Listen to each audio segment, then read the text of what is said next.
আসসালামু আলাইকুম সুপ্রিয় দেশবাসী। প্রথম আলু অফিসের সামনে গরু জবাই হয়েছে। প্রথম আলু দিয়ে গরু মাংস দিয়ে বিরিয়ানি রান্না করা হবে। আপনারা সবাই সেখানে থাকবেন।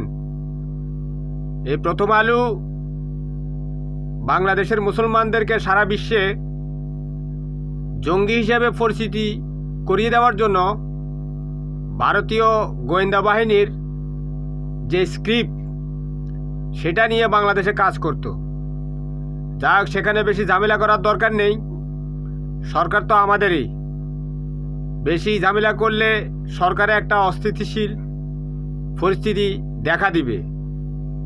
কিন্তু প্রথম আলুকে অবশ্যই জাতির কাছে ক্ষমা চাইতে হবে, কারণ শেখ হাসিনাও চলে গেছে, এখন আর জঙ্গিও নেই।